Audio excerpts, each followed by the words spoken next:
Hey everybody, Rashley's Border Q back with another episode. I'm Randy and today we're going to be cooking up loaded beef ribs. Big old, that's just a 3-rib rack right there. Big old beef ribs. We want to thank the guys over at Bob Stark's meat shop here in McAllen for hooking us up with these ribs. Let's get started and we'll be right back.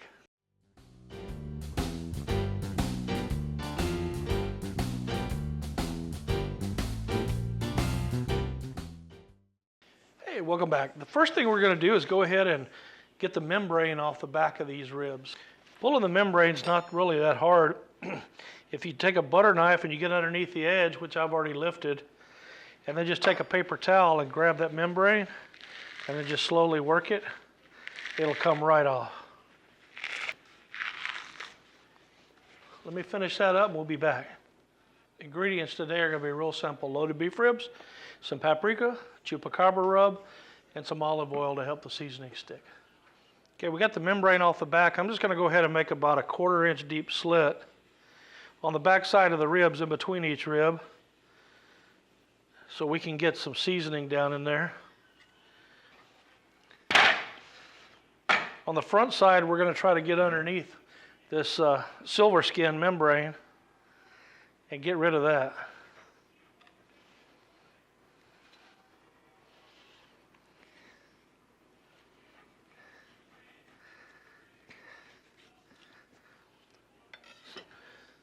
So let me finish that up and we'll be right back. Okay, we got all the silver skin and hard fat off. We're just going to go ahead and rub it with extra virgin olive oil. Doesn't take much, just enough to help the spices to stick on it. The back side.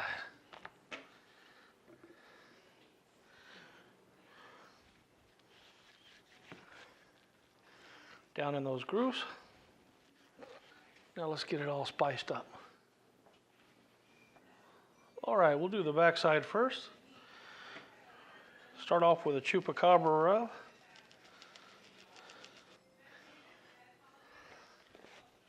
Then we're going to hit it with some paprika.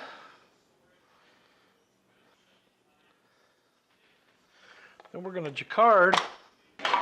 Don't know if y'all have seen a Jacard before, but it's got all these mean looking teeth on it. We're going to do it in between the bones here.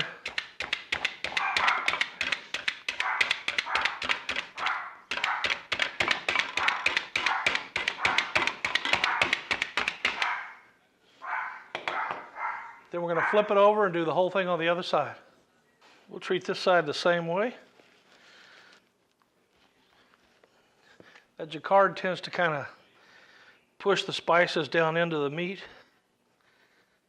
Some paprika to give it some color. And then we're going to use the Jacard on this side.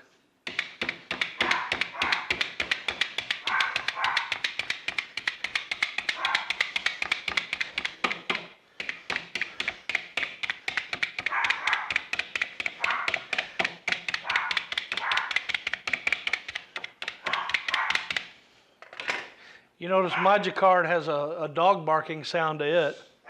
Let's hit it with a little more Chupacabra.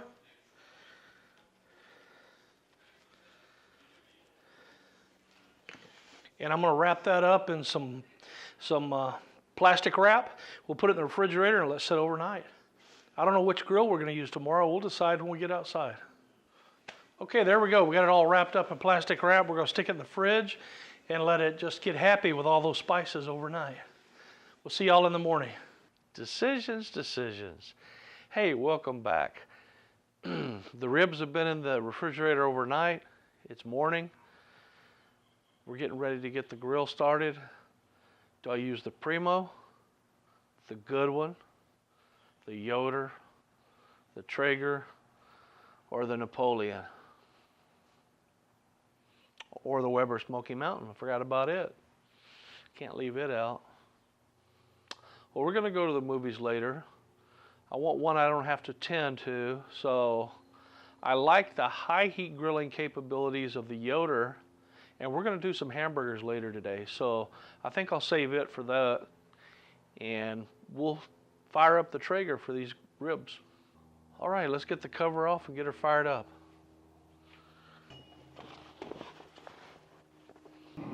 Okay, the grill's fired off now. Got the ribs out here. All that rub kind of got all moist and happy last night. We're gonna put an extra layer of Chupacabra on top. Got all that moisture, it'll help it stick.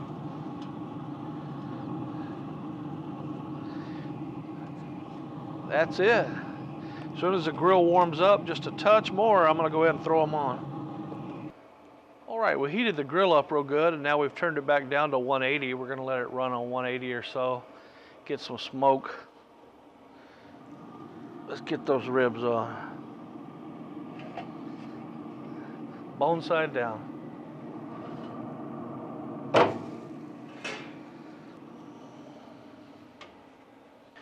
We'll let them run at about 180 or so, get some smoke on them, then we'll come turn them up to about 250, 225, 250 here later on in the morning. All right, we've had the ribs on for about 8 hours, running at about 225 to 250, and they're about done. Let's go ahead and take a look at them. I'm pretty sure they're done though. We'll pull them off and we'll get ready to have some ribs.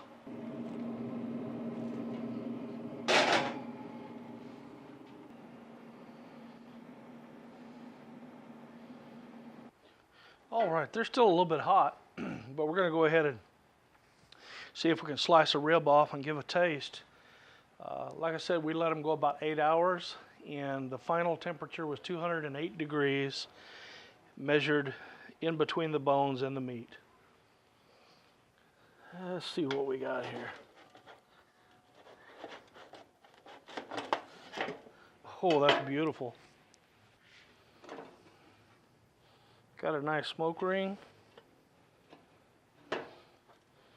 Oh, that looks gorgeous. Let's give those a taste.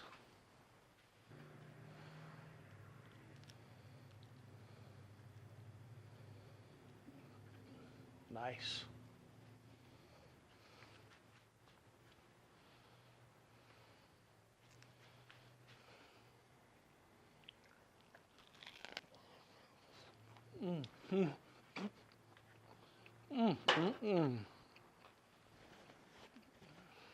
Oh my gosh, that is so good. Seasoned up with a Chupacabra rub. We smoked them with Lumberjack 100% mesquite pellets. That mesquite is just coming through. That is an awesome rib.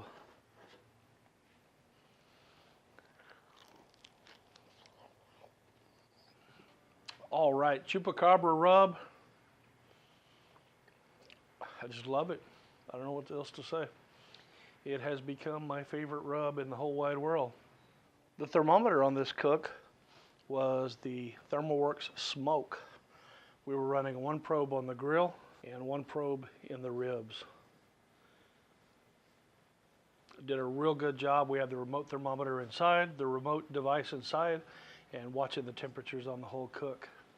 If you'd like to see a review of the ThermalWorks Smoke, I'll put a link in the description box, and I'll put a link somewhere up there. Yeah, I know my finger was blurry, but I'll put a link up here at the top so you can see that review if you'd like to watch it. I want to thank the guys over at Bob Stark's Meat Shop for helping us out with the ribs.